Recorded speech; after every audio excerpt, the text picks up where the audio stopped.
Hey everyone, welcome back to another episode of the Raise Your Bars podcast. Al Ruttan here with my good friend Chris Baker. Chris, how are you doing? I'm doing wonderful, Al. How are you? Wonderful. I'm trying not to laugh right now because this is take two. And as you know, Chris and I always we don't really have a script or anything like that. We get an idea or a topic or a chapter from a book and talk about it. But I was on the wrong chapter and we started the other podcast. So it was really good. It was a good preamble. It And this was. one is not as good preamble, but we're going to jump right in. For those of you that are listening to the last couple episodes, we are on going through Chris's book, actually 10 Steps to Freedom, your 10-step guide to living the life you deserve. You deserve. And, and if I held up the book cover there for those that are, you know, watch our podcast on YouTube, because you can watch the video on YouTube. And if you don't, you can go there right now, search Raise Your Bars on YouTube and hit that subscribe button, because we actually released the video of our podcast a day or two before we actually release it onto the podcast platform. So you can Yeah. get the inside track before everybody else on what Chris and Al are talking about. But today we're talking about chapter 4 of your book, and it's I Have Untapped Potential. I, first of all, love that title because it's true. We all have this untapped, Mhm. unlimited potential that resides within us, but it takes something special for us to go out and develop that. So when you're writing this chapter, Chris, on I Have Untapped Potential, what was the process, the thought process that you went through as you crafted the words in this chapter? Well, it was a time in my life where I'd sort of got or the time when I wrote this book was really when I'd got a bit disillusioned with the corporate world and what it took to get promoted and was really drifting through life. And really I came across, and we mentioned it before, came across Simon Sinek's Golden Circle video, and that really ignited something inside of me that I didn't know was there. And so it really sort of let me know that I had untapped potential too. I thought I was living a pretty good life and doing pretty well at work, and I'd reached a level where I thought, okay, well maybe that's the level I'm going to get to. And honestly, most people probably are in a similar situation. But Simon Sinek sort of ignited something inside me. Then I joined the Maxwell team, and John Maxwell was, again, the as you and I both know, for him being our mentor, was telling us how everything rises and falls on leadership, and that we should never stop growing, never stop learning. And so I started reading books on personal growth, and it really was this A word that's in this chapter, which is not the A word that most people live under, which is average. This is the Right. A word, which is awareness. And I realized that I wasn't aware previously of what I was capable of. And also, Good. and I know you've highlighted a lot, and we'll probably cover it later, but that comes from people not necessarily encouraging us to do things, or actually doing the opposite and holding us back sometimes and saying, don't get ideas above your station, don't try that because you may fail, and then that's going to be awkward. And it really is a scarcity mindset, and this was really the point that turned me into an abundance mindset. Yeah, that's so good. And I think a lot of people do live under that scarcity mindset. And you hear that in the business world all the time when people are afraid of, Right. oh, the competitor's opening up, or this guy's doing this now, and that's competing against me, or one of my team members went and started their own business. And it's like, that's fine. There's lots Right. of business out there. Yeah. And just be better than they are. But you're right, that awareness word, that A word, is talked about in here, and that's what you claim, Chris, that this is the key to achieving the life you desire, and that's the awareness Sure. around what you actually desire. So let me read just the paragraph right after that, because I highlighted it and I think it's really good. He says, Chris says this: if you're not aware of the potential that resides within you, it is highly unlikely that you will be able to maximize it to your advantage. You have to believe that you are capable of more and ignore those people who tell you to stay within your comfort zone and play it safe. I believe that you are capable of whatever you can visualize when you learn to harness your strengths. Yeah.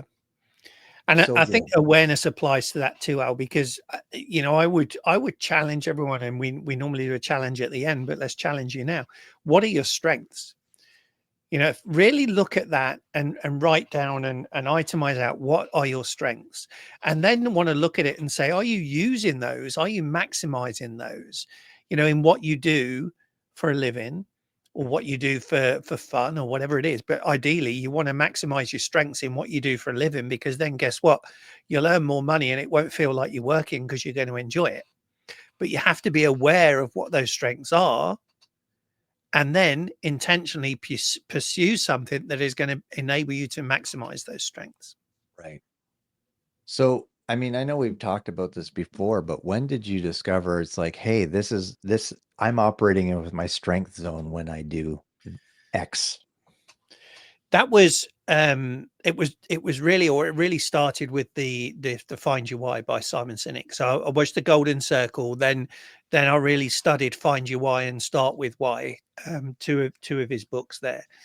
And and that that was a point where during that process you go through and you actually write your own why statement, and it goes through, and it's like, basically, what is the impact that you want to have, or what is the contribution that you want to have make, and what is the impact that you want to have. Mhm. And as I went through that, and I won't bore people with the process now, but it involves looking back at your life and saying what made you happy and what made you sad, and then looking for patterns, right? And Right. so, I realized that what made me happy was when I was helping people, and what made me was sad was when I was trying to help people and I couldn't. Right. And whether that was through me, or more likely it was actually they didn't want to help themselves, because that's a key aspect of it. So I came up with my why statement, which is to add value to others so that they can become the best version of themselves. Right. And that's really something that I've lived by there. And I know you share a very, very similar sort of purpose, and that's why we gel so well together. Absolutely. Um, but it still takes a while to make it work, right? But then I started looking at, well, how can I live that? And to be honest, I wrote this book in, what, 2018, Mhm. so 6 years ago. And it's only this year that I've actually achieved the job that enables me to live to my strengths and do that. Yeah, So it's still exactly. taken me 6 years, Al. And that's a great point because a lot of people would say, wow, that's a long time. I don't know if I could have stuck to it Right. that long. And a lot of people do give up very easily on their dreams. And you actually talk about this a little bit more, and this actually segues really good into the dreamers or the fantasizers. Right? If you were just a Mhm. fantasizer about this purpose that you wanted to live out, you probably would have given up and settled into the average and the mediocre and just carried on Yeah, through life. yeah. But that's not in you. That's, as a person, that's not in you. So let me just read a couple of lines out here. So dreamers remain in control of their vision. Dreamers rely on factors that are within their control and embrace risk because they have taken responsibility for manifesting their dream into a reality. Fantasizers wait for the proverbial perfect time, Mhm. whereas dreamers get started immediately and refine their plans as they go. And then you ask the question, would you describe yourself as a fantasizer or a dreamer? And I think this is, Yeah. you mentioned how we complement each other, uh, you know, uh, really well, I believe. Mhm. Uh, but I would say that I think in the past for sure, and I probably still drift into the fantasizer category a little bit at times when I get all these crazy ideas and, "Hey, Chris, we should do this and we should do that," and Chris pulls me back into, "Hey, Al, that's not the dream," right? That's a distraction from the Yeah. dream. And I think that's why it's so important to have these key people in your life who you trust to speak the truth in love, that really truly want what is absolutely best for you and for you to reach your fullest potential, Right. which is what you do, because there are people in your life that will try to speak to you in love that they think is love, but really it's destroying your dream. Mhm. But you speak in a way to pull me back on track to our dream. Yeah. And I can say that I, I'm a lot more clear now on our dream, our vision, our goals than I was even a year ago because of the Yeah. work we've done together over this last year. Yeah. So the dreamers, fantasizers, what have you ever been a fantasizer? Oh, for Have you sure. always been a dreamer? No, I've always been a fantasizer until I learned that A word and did the process there.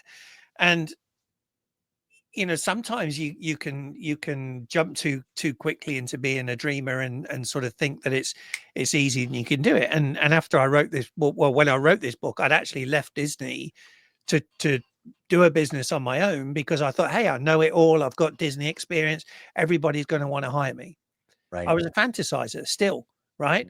Mm. When I'm honest about it, but it was only then when I stopped and started living this book, right? Because it's all right writing it, but if you don't live it, that's hypocritical. So I Yes. went back and I started living this and was like, no, I am a dreamer, right? I'm not a fantasizer, I'm a dreamer. And that's why, my tattoo now is dream chaser, right?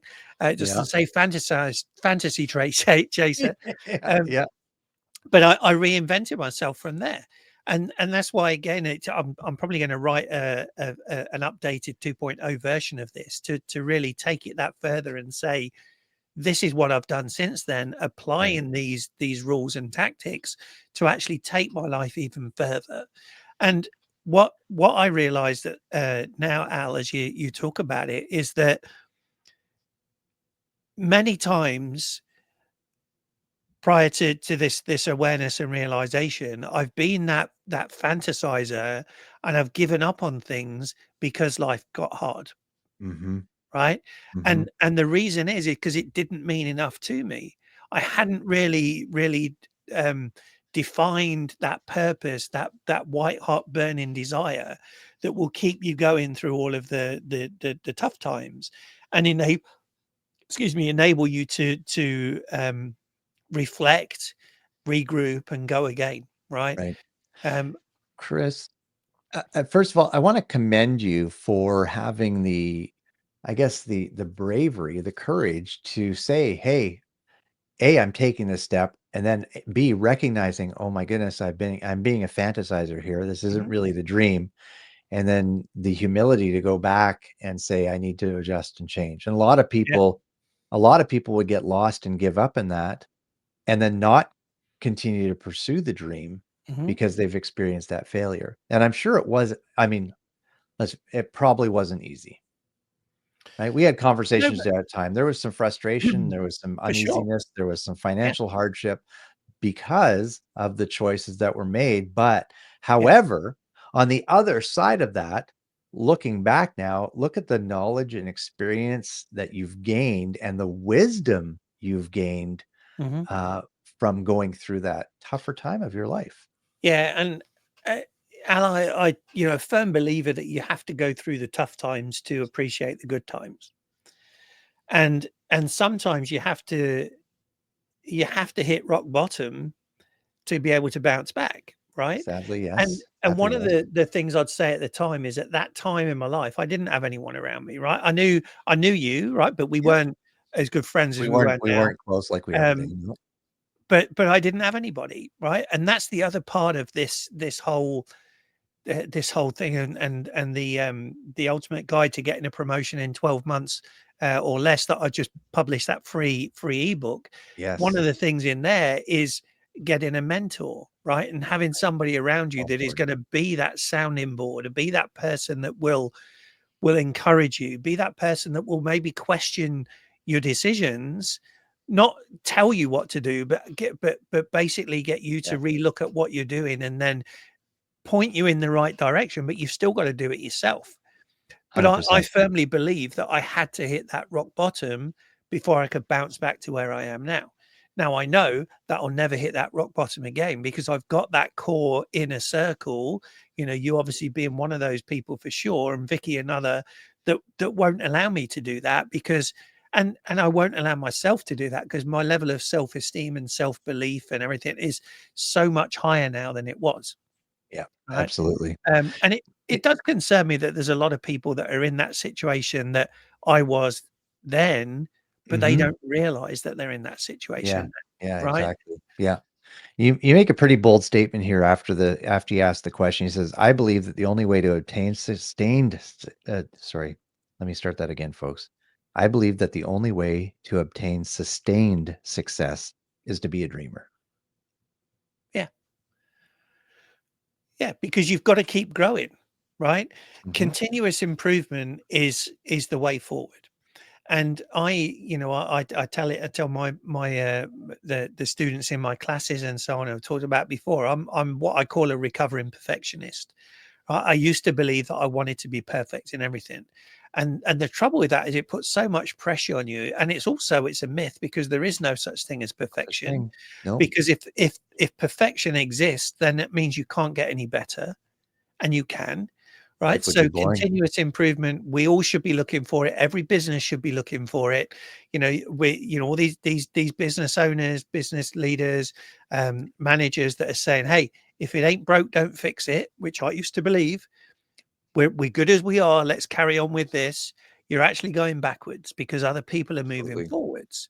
Yeah. And They're so, innovating, they're changing, they're moving along. Yeah, right. So absolutely. now I don't seek perfection. I strive for excellence, because excellence is a level that can keep rising with your own awareness and your own growth. And that's really where I believe that everybody should be living in that state. Yeah, absolutely. And that should kind of take us maybe to another point in here then about you talk about your untapped potential resides outside of your current habits. Right. Yeah. Because your current habits is your comfort zone. Mhm. Right. And John says your growth only occurs outside of your comfort zone. And he's right. You have to stretch, you have to grow. And when you're doing that, it's uncomfortable. But that's the only way that you're gonna realize that, "Hey, I am capable of more. I can do more." And you can look at, I can't remember what chapter, I'm sure it's in the book somewhere, but the when Roger Bannister broke the 4-minute mile, right? People have been trying to do that for years, and everybody said it was impossible. Roger Bannister broke it, and then in the next 12 months, I think another 12 people broke it too. Why? Because now they believed it was possible. Right. Right? Whereas the year Right. previous, they were like, "It's not possible, It's they not can't possible. do it." So they were Yeah. living within their normal habits. But as you grow, your habits change, because you live into those strengths, your abundance mindset comes in, you can Hmm. achieve more and more. Right.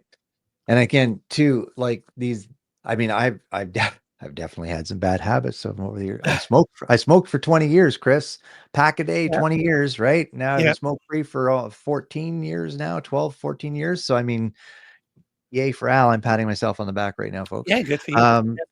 but the thing is that Mm. was a bad habit. I've also had the I like severely into TV, right? TV Yeah. was a bad habit. It's so easy and Mhm. comfortable, right? Right, right. So in your current habit or your current comfort zone, you get trapped there. It's easy to come in, sit down and settle, turn on the TV and check the mind off, turn the mind off, and then go to bed and get up and repeat over again. But it takes Yeah, discipline and courage really to say, okay, tonight's podcast recording tonight night.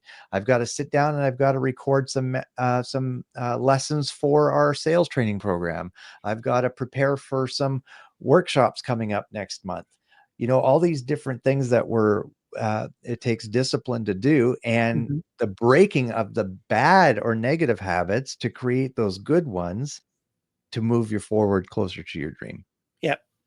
But again, you've got to know what your dream is. You've got to be rooted in that and understand that that truly is what you want to do, that gives you that passion, that ignites you, that will Mhm. help you break those bad habits and create new ones, Yeah, right? and And you then actually keep oh, sorry. seeking to improve.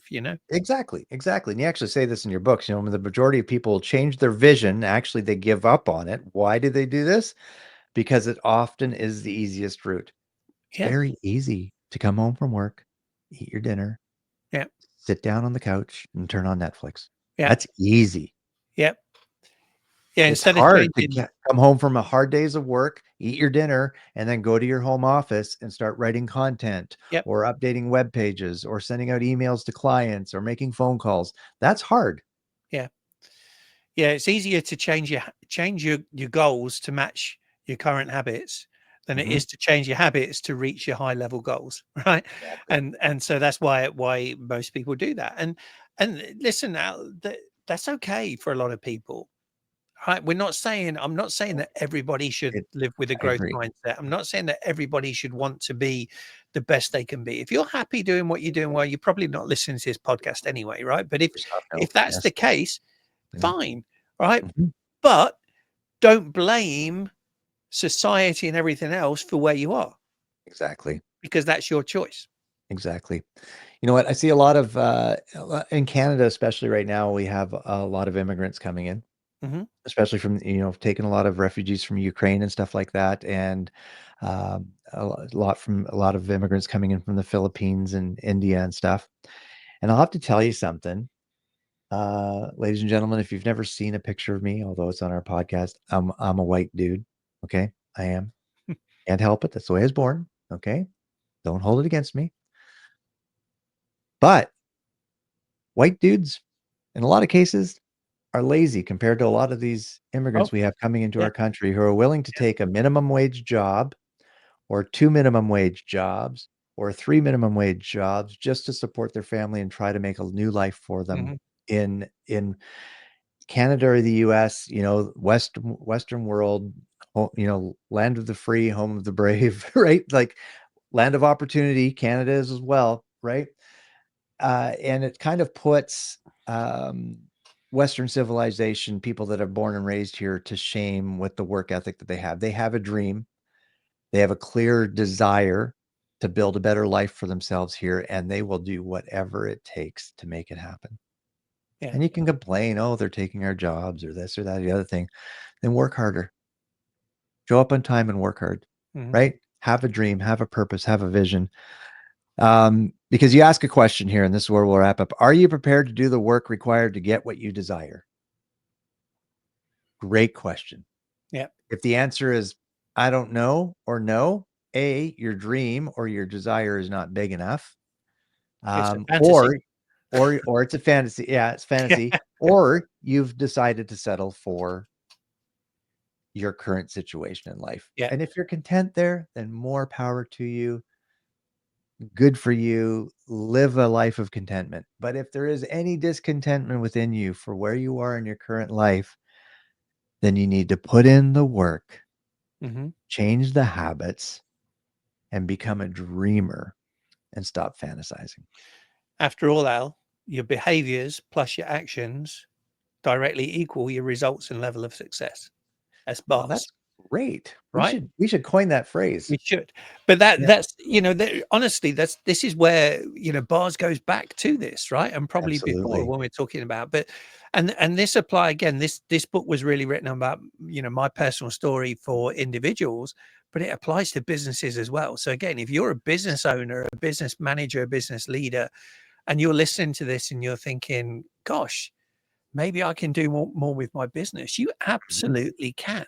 And we have a solution to help you with that. And we're running through it with a company at the moment that is showing huge potential returns for them. Right. So Absolutely. reach out to us.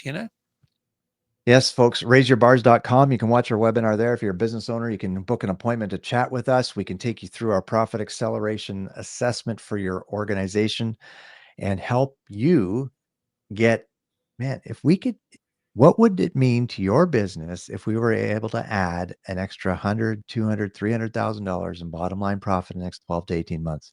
What would that do for your business, your family, your employees, your communities? Reach out to us, raiseyourbars.com. We'd love to connect with you. Listen to our podcast. Please subscribe to our YouTube channel at Raise Your Bars. And of course, find us on social media. We're willing to chat whenever you Yeah. have time. All right, folks. Thanks for tuning in. Have an amazing day.